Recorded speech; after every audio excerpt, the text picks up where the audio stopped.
Hey World Bladers, this is Beyblade, the director of the World Beyblade organization. And I'm Elliot, aka Spinster. We recently hosted Beyblade War Room at Anime North 2009 to celebrate Bay Day around the world. In attendance were 37 international bladers from Canada, the States. Where else did we have bladers I think it was just Canada and the States for this one, but we also hosted events in Australia and the UK and anywhere else where anyone felt like celebrating Beyblade. We wanted to talk about how Beyblade had remained resilient over the 4 years that Takara had announced a hiatus in which no new Beyblade products were released. This was actually a very trying time for the Beyblade community in the sense that there wasn't really any organization. Yeah, there wasn't any organization. There wasn't any kind of input of our hobby to kind of keep us all together. Basically, the only glue that was holding us together was our passion for this hobby. Exactly. After Off the Chain closed, sorry guys, the community was sort of vacant for a while and nobody really ever stepped up. I mean, there was one other site, but it sort of fell apart. So in October of 2007, I opened BeyWiki, which was essentially supposed to be the ultimate resource for Beyblade around the world. When we opened it, we had no idea that Takara Tomy was about to announce that Metal Fight Beyblade would be released. Which is, it's kind of funny because this was, we were right on the cusp of basically the revolution of it, exactly. It seems like this crew has always kind of been one slight step ahead of the actual product. So it's like, let's bring it back. Yeah, let's bring it. Oh, they are? Okay. Wow. All right.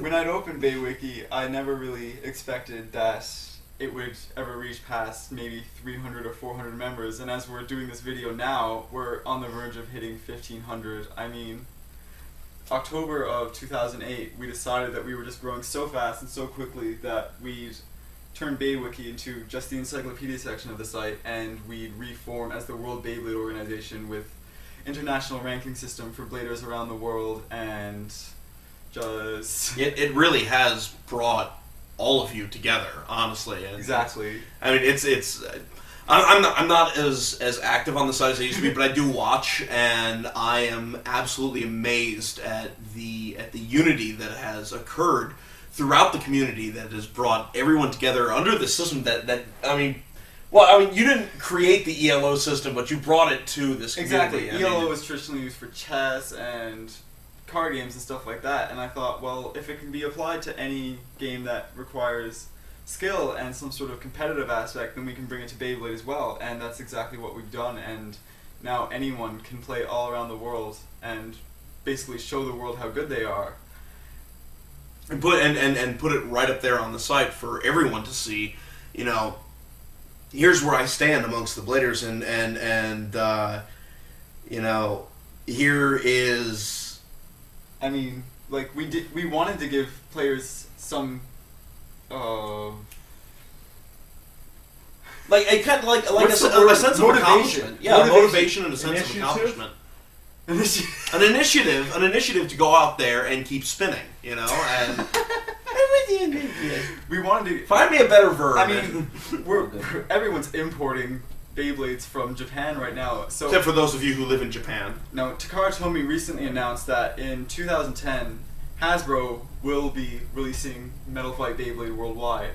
So this is big news. It'll be available to anyone, and so it won't have that niche status that it had before. I mean, it's already doing very well in Japan, and I don't see any reason why it won't take off here again. The spinning top as a concept has been around for centuries, and it's just an incredibly resilient idea, and Beyblade is just the logical evolution of that. It's kind of funny because Brad and I have had discussions about this numerous times, that having discovered this game, I started playing about, 6 years ago? Well, I imagine you started playing around the same time I did, so that was about 7 years ago. I mean, I was 13 when I started, so... Yeah, that was around the time when I met you. I was 22 when I started playing.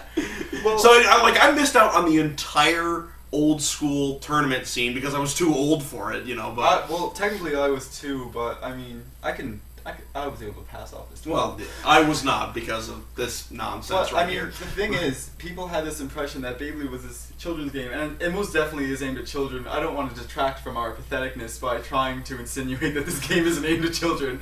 However, I mean, there's just that depth there that games need to have in order to be successful with an older crowd. I mean, it's essentially a physics game where you have to tip the odds in your favor no matter what you have to do. Well, don't cheat, guys. But I mean, it reached out to so many people, and it's like so many people have quit and come back, including myself. There's something about this game that just makes you want to keep playing. Well, and the point that I was trying to make is that, and we discussed this, is that after having played it, nothing else is anywhere near as satisfying. Like I go out there and like you know, I've got tons of crap littering my apartment that I'm like maybe this will be fun. No, back to spinning tops. I mean, since Beyblade, we've had Bakugan, which is what else has been out since Beat-A-Man, which tanked. There was that Mighty Jax crap or whatever that was. Jax with cards. Well, and then there were all like the knockoffs, like Cyclonians. But I mean, and cross arms. No, for those of you who don't know what we're talking about, right after Takara announced that they were going to do a hiatus for Heavy Metal System, they announced this weird thing called Cross Arms, which is essentially a hybrid of like Beyblade and Gundam. Beyblade, Cyclonians, and Rock'em Sock'em Robots. A little bit, yeah. There were these little figures. You put the ripcord in them, and you pulled it, and you sort of laid the figure down, and they span around. And arms. They had arms. And the first one to win was the one who like uppercutted the other top. So I mean, yeah, we wanted. I mean, we're old. We're too old to be playing Beyblade, but we are. And I'm too old to be. I mean, I'm not too old to be running the World Beyblade organization because I doubt anyone much younger could manage the priorities. But I'm too young to care this much, or too old to care this much. But I do, and it's just a great game, and nothing's really come out since then. And I do think that this will speak to every generation of people. It's a game that's fun when you pick it up, and it's instantly fun. It's instantly playable, and as you keep playing, it has more depth to it. I gotta say, the heart of it for me really was earlier today when we were all down there at the Toronto Conference hanging Center. out in the basement of a and hotel. and we just started shooting, and you know, I mean, I haven't done that with other people in like so long, and it just brought me back to like everything that brought me to this community in the first place. And I mean, it was just so much fun. And the cool part is that no matter where we went, no matter like how far away we removed ourselves from like the crowd, we kept on drawing an audience to come and check it out, and like people kept on coming up and saying, like, "Oh my God, what is this?" Yeah, well, you know, there were the ones who recognized it. There were the ones who recognized it, like, "Oh wow, you know, I can't." You know, it's been forever since I played this, you know. And then there were the ones like, "Whoa, what's this? What is this?" You know, and then we had people who were like, "I've never heard of this before, but I'm definitely going to start hunting these down. Like, what's your website? Can we come check this? This is fun, you know." I mean, and then there was the few, "Oh my God, you're so old. Why are you playing with Beyblades? You got a beard." Yeah, that kid was kind of weird. So I mean, I guess we should wrap this up. I think we're both rambling on a bit more than we expected to. Yeah, well. So I mean, just thanks to everyone for all your support, and I mean, if someone at Hasbro or Takara is watching this, we want to help, so please let us help. Yes, most definitely. We were pretty upset, I mean seriously, that Beyblade didn't do well over here because of counterfeits or poor marketing decisions, but we want to do whatever we can to make Metal Fight Beyblade far more successful, because we want people to keep playing this game because we legitimately think it's a good game. It's one of the great passions in our lives, honestly. I don't know if that's sad or awesome or what, but it certainly has brought us all together, and it's not what keeps us together, but it's certainly part of the part of what makes our friendships fun. Yeah, we have this thing to bond over. So whether you do think it's sad or awesome, we want to thank you for listening to us ramble on about spinning tops for the past few minutes.